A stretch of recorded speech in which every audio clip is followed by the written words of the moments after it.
ਸਾਹਿਤ ਦੇ ਰੰਗ ਪ੍ਰੋਗਰਾਮ ਵਿੱਚ ਅੱਜ ਫਿਰ ਤੁਹਾਡਾ ਸਵਾਗਤ ਹੈ। ਤੁਸੀਂ ਜਾਣਦੇ ਹੋ ਕਿ ਇਸ ਪ੍ਰੋਗਰਾਮ ਵਿੱਚ ਸਿਰਫ ਸਾਹਿਤ ਦੀ ਹੀ ਗੱਲ ਕੀਤੀ ਜਾਂਦੀ ਹੈ।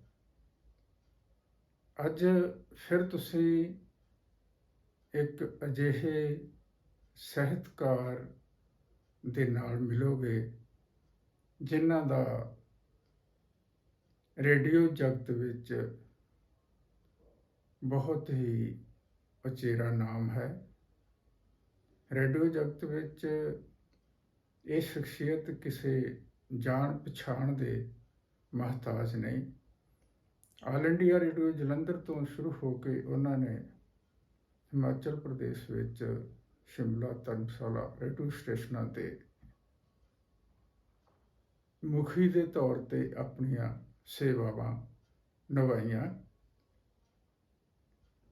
ਸਾਹਿਤ ਦੇ ਰੰਗ ਪ੍ਰੋਗਰਾਮ ਲਈ ਉਹ ਅੱਜ ਭਾਵੇਂ ਕਿ ਤੁਹਾਡੇ ਨਾਲ ਕਵਿਤਾਵਾਂ ਦੀ ਸਾਂਝ ਪਾ ਰਹੇ ਹਨ, ਪਰੰਤੂ ਉਹ ਸਰਵਾਂਗੀ ਲੇਖਕ ਹਨ।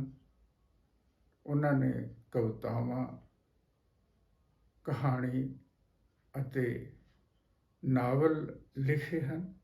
ਹਾਲ ਹੀ ਵਿੱਚ ਉਹਨਾਂ ਦਾ ਇੱਕ ਨਾਵਲ ਛਪਿਆ, ਕਵਿਤਾਵਾਂ ਦੀ ਕਿਤਾਬ ਛਪੀ, ਅਤੇ ਇਸ ਤੋਂ ਇਲਾਵਾ ਪੰਜਾਬੀ ਅਖਬਾਰਾਂ ਵਿੱਚ ਰੇਡੀਓ ਦੀਆਂ ਯਾਦਾਂ ਪੰਜਾਬੀ ਲੇਖਕਾਂ ਨੇ ਬਹੁਤ ਪਸੰਦ ਕੀਤੀਆਂ ਹਨ। ਇਹ ਸ਼ਖਸੀਅਤ ਹਨ ਡਾਕਟਰ ਦੇਵਿੰਦਰ ਮਹਿੰਦਰੂ ਜੀ।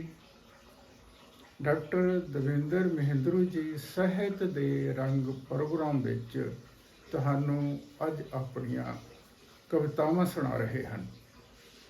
ਸੁਣੋ ਜੀ, ਡਾਕਟਰ ਦੇਵਿੰਦਰ ਮਹਿੰਦਰੂ ਜੀ ਤੋਂ ਉਹਨਾਂ ਦੀਆਂ ਕੁਝ ਕਵਿਤਾਵਾਂ। ਨਮਸਕਾਰ। ਕੁਝ ਕਵਿਤਾਵਾਂ ਨਾਲ ਸ਼ੁਰੂਆਤ ਕਰਦੀ ਹਾਂ। ਮੰਨ ਕੇ ਮੇਰੀ ਗੱਲ, ਮੰਨ ਕੇ ਮੇਰੀ ਗੱਲ, ਤੂੰ ਢਿੱਲਾ ਛੱਡਿਆ ਆਪਣਾ ਪਿੰਡਾ ਤੇ ਨਿਕਲ ਆਇਆ ਬਾਹਰ। ਮੰਨ ਕੇ ਮੇਰੀ ਗੱਲ, ਤੂੰ ਢਿੱਲਾ ਛੱਡਿਆ ਆਪਣਾ ਪਿੰਡਾ ਤੇ ਨਿਕਲ ਆਇਆ ਬਾਹਰ। ਕੰਧਰਾਂ ਚੋਂ ਜਿਵੇਂ ਨਮ ਜੰਮੇ ਬੱਚੇ ਨੂੰ ਧੋ ਪੂੰਝ ਕੇ ਦਾਈ ਫੜਾ ਰਹੀ ਉਹਦੀ ਮਾਂ ਨੂੰ। ਮੰਨ ਕੇ ਮੇਰੀ ਗੱਲ, ਤੂੰ ਢਿੱਲਾ ਛੱਡਿਆ ਆਪਣਾ ਪਿੰਡਾ ਤੇ ਨਿਕਲ ਆਇਆ ਬਾਹਰ। ਕੰਧਰਾਂ ਵਿੱਚੋਂ ਜਿਵੇਂ ਨਵ ਜੰਮੇ ਬੱਚੇ ਨੂੰ ਧੋ ਪੂੰਝ ਕੇ ਦਾਈ ਫੜਾ ਰਹੀ ਉਹਦੀ ਮਾਂ ਨੂੰ। ਦੂਜੀ ਕਵਿਤਾ ਹੈ ਇੰਜ ਕਿਉਂ ਹੋਇਆ। ਇੰਜ ਕਿਉਂ ਹੋਇਆ। ਸੋਚਦੀ ਹਾਂ ਕਿਉਂ ਹੋਇਆ ਇੰਜ, ਇੰਜ ਕਿਉਂ ਹੋਇਆ। ਜਿਹੜੇ ਰਸਤੇ ਮੈਂ ਤੁਰੀ ਕਦੇ, ਤੂੰ ਲੰਘਿਆ ਉੱਥੋਂ ਬਾਅਦ 'ਚ। ਜਿਹੜੇ ਰਸਤੇ ਮੈਂ ਤੁਰੀ ਕਦੇ, ਤੂੰ ਲੰਘਿਆ ਉੱਥੋਂ ਬਾਅਦ 'ਚ। ਜਿਹੜੇ ਪੈਂਡੇ ਤੂੰ ਨਾਪੇ, ਉੱਥੋਂ ਮੈਂ ਲੰਘੀ ਫੇਰ ਕਦੇ। ਜਿਹੜੇ ਪੈਂਡੇ ਤੂੰ ਨਾਪੇ, ਉੱਥੋਂ ਮੈਂ ਲੰਘੀ ਫੇਰ ਕਦੇ। ਕਦੇ ਕਦਾਈ ਐਵੇਂ ਕੁਝ ਪਲ ਇਕੱਠੇ ਹੋਏ ਜੇ ਕਿਤੇ ਇਕੱਠੇ। ਕੁੱਲ ਲੁਕਾਈ ਆ ਗਈ ਕੂਕਦੀ, ਹਟੋ ਹਟੋ। ਪਰ ਹੁਣ ਲੋਡੇ ਵੇਲੇ ਰੱਬ ਜੀ ਕਹਿੰਦੇ, ਬਹਿ ਲਓ ਇਕੱਠੇ, ਕੋਈ ਨਾ ਕੋਈ ਨਾ, ਕਰ ਲਓ ਗੱਲਾਂ, ਪਾ ਲਓ ਬਾਤਾਂ। ਬੜੇ ਕੌਤਿਕ ਦਿਖਾਏ ਤੁਹਾਨੂੰ, ਮਿਲਣਾ ਤਾਂ ਸੀ ਹੀ ਤੁਸੀਂ। ਮੈਂ ਇਹ ਬੇਲਾ ਰੱਖੀ ਸੀ ਸੁਰੱਖਿਅਤ ਤੁਹਾਡੇ ਦੋਵਾਂ ਲਈ। ਜਾਣਦਾ ਸੀ ਖਲਾਪੇ ਨਹੀਂ ਇਕੱਠ ਹੋਣੇ ਇਸ ਮੋੜ 'ਤੇ ਆ ਕੇ। ਐਵੇਂ ਲੋਕੀ ਮਾੜਾ ਚੰਗਾ ਕਹਿੰਦੇ ਰਹਿੰਦੇ ਮੈਨੂੰ।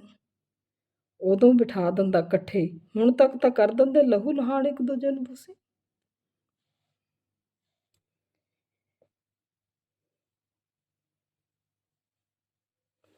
ਸੱਤਰ ਦੀ ਹੋ ਗਈ ਹਾਂ। ਵੈਸੇ ਕਹਿੰਦੇ ਨੇ, ਮਜ਼ਾਕ ਕਰਦੇ ਨੇ ਕਿ ਜਿਹੜੀਆਂ ਔਰਤਾਂ ਹੁੰਦੀਆਂ, ਜਨਾਨੀਆਂ, ਉਹ ਉਮਰ ਨਹੀਂ ਦੱਸਦੀਆਂ। ਮੈਂ ਦੱਸ ਰਹੀ ਹਾਂ, ਮੈਂ 70 ਦੀ ਹੋ ਗਈ ਹਾਂ। ਕੁਝ ਭੁੱਲਣਾ ਚਾਹਾਂ ਤਾਂ ਯਾਦ ਰਹਿ ਜਾਂਦਾ, ਯਾਦ ਰੱਖਣਾ ਚਾਹਾਂ ਤਾਂ ਭੁੱਲ ਜਾਂਦਾ। ਕੁਝ ਭੁੱਲਣਾ ਚਾਹਾਂ ਤਾਂ ਯਾਦ ਰਹਿ ਜਾਂਦਾ, ਯਾਦ ਰੱਖਣਾ ਚਾਹਾਂ ਤਾਂ ਭੁੱਲ ਜਾਂਦਾ। ਦਿਲ ਕਰਦਾ ਹੈ ਘੁੰਮਾਂ ਫਿਰਾਂ ਦੁਨੀਆ ਦੇਖਾਂ, ਤੁਰਦੀ ਫਿਰਦੀ ਰਹਾਂ ਸਹਾਰੇ ਨਾਲ ਹੀ ਸਹੀ, ਭਾਵੇਂ ਲਿਖਦੀ ਰਹਾਂ ਛਪਾਂ ਚਰਚਿਤ ਹੋਵਾਂ। ਗੱਲਾਂ ਕਰਾਂ, ਹੋਵਾਂ ਸ਼ਾਮਲ ਦੁੱਖ ਸੁੱਖ ਸਭ ਦੇ। ਕਦੇ ਬੈਠ ਉੱਡਣ ਖਟੋਲੇ 'ਚ ਪੁੱਜ ਜਾਵਾਂ ਆਪਣੇ ਪਿੰਡ, ਜਿੱਥੇ ਮਾਂ ਸੀ, ਪਿਤਾ ਸਨ, ਹੋਰ ਵੀ ਬਹੁਤ ਸਨ ਘਰ ਪਰਿਵਾਰ 'ਚ। ਗੁਆਂਢ ਮੱਥਾ ਸੀ, ਗੱਲ ਕੀ ਸਾਰਾ ਪਿੰਡ ਹੀ ਆਪਣਾ ਸੀ। ਪਿਤਾ ਵੈਦ ਸਨ, ਪੰਡਤ ਵੀ, ਮਾਸਟਰ ਵੀ। ਪਿੰਡ 'ਚ ਕਦੇ ਨਿਕਲਦੀ ਸਭ ਪੰਡਤਾਂ ਦੀ ਇਸ ਕੁੜੀ ਦੇ ਅੱਗੇ ਪਿੱਛੇ ਘੁੰਮਦੇ। ਕੋਈ ਨਵੀਂ ਆਈ ਫਸਲ ਦੀ ਬੋਰੀ ਛੱਡ ਜਾਂਦਾ ਘਰ, ਕੋਈ ਘਰ ਦਾ ਘਿਓ, ਮੱਖਣ, ਲੱਸੀ, ਸਾਗ ਫੜਾ ਜਾਂਦਾ। ਪਿਤਾ ਵੈਦਗਿਰੀ ਕਰਦੇ। ਘਰ ਦੇ ਬੂਹੇ ਦਿਨ ਰਾਤ ਖੁੱਲ੍ਹੇ ਰਹਿੰਦੇ। ਕੋਈ ਵੀ ਲੰਘਦਾ ਵੜਦਾ ਡਿਉੜੀ 'ਚ ਰੁਕ ਕੇ ਕਾਰਨਸ ਤੋਂ ਚੱਕ ਕੇ ਅੱਖਾਂ 'ਚ ਦਵਾਈ ਪਾ ਲੈਂਦਾ। ਅਰਕ ਪੀ ਲੈਂਦਾ ਕੋਈ ਮਾਂ ਨਾਲ ਗੱਲੀਂ ਪੈ ਜਾਂਦਾ, ਕੋਈ ਅੱਧੀ ਰਾਤੀ ਆ ਕੇ ਕੁੰਡਾ ਖੜਕਾ ਦਿੰਦਾ। ਪਿਤਾ ਉਸੇ ਵੇਲੇ ਉੱਠ ਕੇ ਦਵਾ ਦਾਰੂ ਕਰਦੇ। ਨਾ ਕੋਈ ਪੈਸੇ ਪੁੱਛਦਾ, ਨਾ ਪਿਤਾ ਦੱਸਦੇ। ਪਰ ਨਵੀਂ ਆਈ ਫਸਲ 'ਤੇ ਘਰ ਆ ਜਾਂਦਾ ਅਨਾਜ, ਬਾਲਣ, ਦਾਲਾਂ। ਹਰ ਕੋਈ ਆਪਣਾ ਹਿਸਾਬ ਆਪ ਰੱਖਦਾ। ਬਿਨਾਂ ਜ਼ਮੀਨ ਵਾਲੇ ਪਿਤਾ ਦੇ ਹੋਰ ਕੰਮ ਕਰ ਦਿੰਦੇ। ਤਰਖਾਣ ਲੱਕੜੀ ਦਾ ਕੰਮ ਕਰ ਜਾਂਦੇ, ਦਰਜੀ ਕੱਪੜੇ ਸਿਉਂ ਦਿੰਦਾ, ਮੋਚੀ ਜੁੱਤੀਆਂ ਗੰਢ ਦਿੰਦਾ। ਆਦਾਨ ਪ੍ਰਦਾਨ ਚੱਲਦਾ ਰਹਿੰਦਾ। ਇਹ ਸਾਰਾ ਕੁਝ ਯਾਦ ਆਉਂਦਾ ਹੈ, ਬਾਰ-ਬਾਰ ਯਾਦ ਆਉਂਦਾ ਹੈ। ਇਹ ਮੈਂ ਭੁੱਲਣਾ ਵੀ ਨਹੀਂ ਚਾਹੁੰਦੀ, ਪਰ ਬਹੁਤ ਕੁਝ ਹੈ ਜੋ ਭੁਲਾਉਣਾ ਚਾਹੁੰਦੀ ਹਾਂ ਪਰ ਨਹੀਂ ਭੁੱਲਦਾ। ਬਹੁਤ ਕੁਝ ਹੈ ਜੋ ਯਾਦ ਰੱਖਣਾ ਚਾਹੁੰਦੀ ਹਾਂ ਪਰ ਭੁੱਲ ਚੁੱਕੀ ਹਾਂ। ਮੈਂ 70 ਦੀ ਹੋ ਗਈ ਹਾਂ।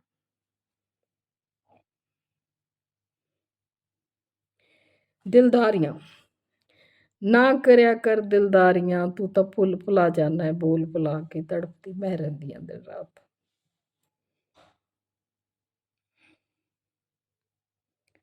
ਭੁੱਬਲ ਛੋਟੀਆਂ ਕਵਿਤਾਵਾਂ ਨੇ। ਕਿਉਂ ਹੱਥ ਮਾਰੀ ਜਾਂਦੇ ਭੁੱਬਲ 'ਚ ਝੁਲਸ ਜਾਓਗੇ।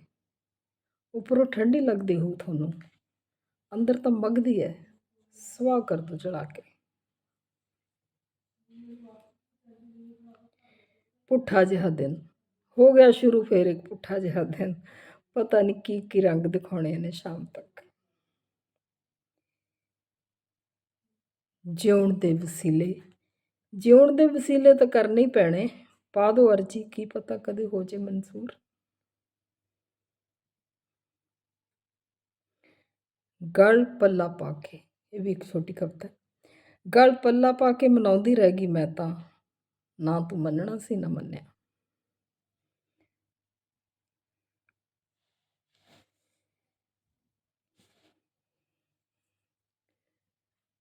ਇਸ ਇੱਕ ਕਵਿਤਾ ਨਾਲ ਅੱਜ ਦਾ ਇਹ ਪ੍ਰੋਗਰਾਮ ਖਤਮ ਕਰਦੀ ਹਾਂ। ਕਨੇਡਾ। 1.25 ਸਾਲ ਦੀ ਸੀ ਮੈਂ, ਪਿਓ ਨੇ ਕਦੇ ਨਜ਼ਰ ਭਰ ਮੇਰੇ ਵੱਲ ਨਹੀਂ ਸੀ ਦੇਖਿਆ। 1.25 ਸਾਲ ਦੀ ਸੀ ਮੈਂ, ਪਿਓ ਨੇ ਕਦੇ ਨਜ਼ਰ ਭਰ ਨਹੀਂ ਸੀ ਦੇਖਿਆ ਮੇਰੇ ਵੱਲ। ਘਬਰਾ ਗਿਆ ਸੀ ਉਹ, ਵੱਡੀ ਉਮਰ ਦਾ ਵਿਆਹ ਤੇ ਪਹਿਲੀ ਹੀ ਕੁੜੀ। 1.25 ਸਾਲ ਦੀ ਮੈਂ ਰਿੜਦੀ 1.25 ਸਾਲ ਦੀ ਮੈਂ ਰਿੜਦੀ ਇੱਕ ਦਿਨ ਉਹਦੇ ਪੈਰਾਂ 'ਚ ਚਲੀ ਗਈ।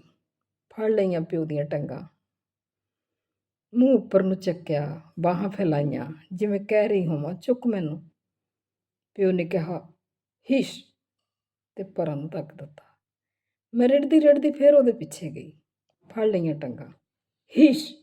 ਇਸ ਵਾਰੀ ਉਹਦੀ ਆਵਾਜ਼ ਹੋਰ ਉੱਚੀ ਹੋ ਗਈ। ਮੈਨੂੰ ਪਰਾਂ ਨੂੰ ਧੱਕ ਉਹ ਹੋਰ ਅੱਗੇ ਵੱਧ ਗਿਆ। ਮੈਂ ਢੀਠ ਤੀਜੀ ਵਾਰ ਹੋਰ ਤੇਜ਼ੀ ਨਾਲ ਰਿੜੀ, ਪੂਰੀ ਮਜ਼ਬੂਤੀ ਨਾਲ ਉਹਦੀਆਂ ਟੰਗਾਂ ਨੂੰ ਚਿੰਬੜ ਗਈ ਤੇ ਮੂੰਹ ਉੱਪਰ ਚੁੱਕ, ਬਾਹਾਂ ਫੈਲਾ ਕਿਹਾ ਪਿਤਾ ਦੀਆਂ ਅੱਖਾਂ ਭਰ ਆਈਆਂ। ਉਹਨੇ ਧਾ ਕੇ ਮੈਨੂੰ ਚੱਕਿਆ, ਕਾਲਜੇ ਨਾਲ ਲਾਇਆ ਤੇ ਕਨੇੜੇ ਚੁੱਕ ਲਿਆ। 1.25 ਸਾਲ ਦੀ ਮੈਂ 36 ਦੀ ਹੋ ਗਈ ਸੀ ਜਦੋਂ ਮੇਰਾ ਪਿਓ ਇਸ ਜਹਾਨ ਤੋਂ ਗਿਆ, ਪਰ ਹਮੇਸ਼ਾ ਉਹਨੇ ਮੈਨੂੰ ਕਨੇੜੇ ਹੀ ਚੜਾਈ ਰੱਖਿਆ। ਜਦੋਂ ਵੀ ਕਦੇ ਡਗਮਗਾਉਂਦੀ ਹਾਂ, ਦੁਨੀਆ ਦੀ ਚਕਾਚੌਂਧ ਦੇਖ ਡੋਲ ਜਾਂਦਾ ਹੈ ਮਨ ਮਸਤਕ। ਪਿਤਾ ਮੈਂ ਤੈਨੂੰ ਯਾਦ ਕਰਦੀ ਹਾਂ ਤੇ ਸਿਰ ਉੱਚਾ ਕਰਕੇ ਚੱਲਣ ਲੱਗ ਜਾਂਦੀ ਹਾਂ।